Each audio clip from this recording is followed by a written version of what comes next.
Welcome to In 5 Minutes. We'll write a recursive function to find nth term of Fibonacci series. The series is given as follows, that we already know. Its first two terms are fixed as 1 and 1, and the next terms are addition of previous two numbers.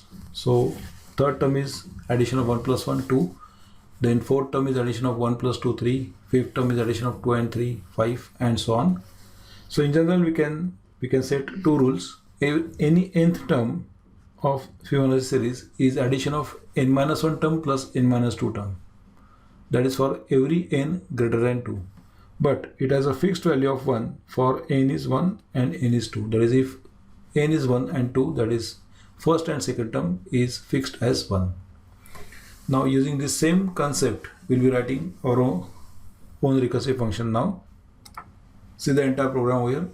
We have written a function that has n as a parameter, that is which term you want to get. The function returns an integer as a Fibonacci term, and the function name return is Fibo. The first statement is a fixed statement, that is if n is 1 or n is 2, returns 1. Otherwise, it returns the answer of Fibo of n-1 plus Fibo of n-2. In main, we have defined n to input the term number, that is n, and v to get the answer back, that is the actual term, that is nth terms. For example, if n is given as 5, the answer will be 5. If the n is given as 6, the answer will be 8, that is 6th term. Then scanf inputs the value, and function is called with n as a parameter supplied to the function, and then function does some calculation and returns the answer back to v. Now assuming n equal to 5, let's see how it is going to work. I'm going to explain the process, but the process is not required for FE students to understand how it's going to work.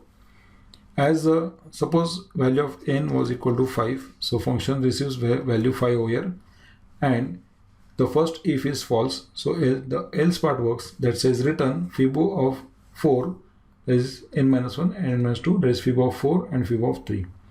So this call will be split into two parts as Fib of 4 plus Fib of 3. I'm writing in short.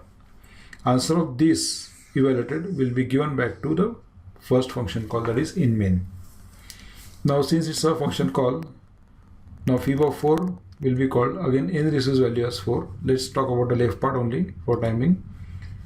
Now again if is false, so else part works. It says return Fib of, since n is 4, returns Fib of 3 and Fib of 2. So it is a return the answer of Fib of 3 plus Fib of 2. Again, let's see the left part over here. The n value received will be, recursive function will be called from here, and n value received will be 3. This time it will be split into again two parts, because again first if is false, else part works. Return the answer of Fib of 2 plus Fib of 1. Now Fib of 1 and Fib of 2, since it will be given as 1 or 2 over here, they will return the value as 1, 1. So value generated over here will be 1 and 1. These two will be added and will be returned back from here to the left side call, that is answer will be given as 2 over here for left part. Then again Fib of 2, that is 2 will be passed over here, and answer generated will be just 1. These 2 and 3, 2 and 1 will be added, and this answer will be given back to the left side function call, that is Fib of 4, that will be answer as 3. Still the right part of the expression, the first expression is left, which is Fib of 3, which will be again split into two parts as Fib of 1 plus Fib of 2, which are nothing but each has value 1, which will be added and given back to the right part of the first expression as 2. Now these 3 and 2 will be added and returned back to the first function call from where you call it in main. So main will receive the value of 3 plus 2, that is 5 as a return answer, which is nothing but the fifth term of Fibonacci series. Again, as we discussed, in all the programs we have to just remember how to write function, how to write main, how to call the function, how to get the return answer and print answer. You're not supposed to remember the entire process, how it is working in the background. Thank you.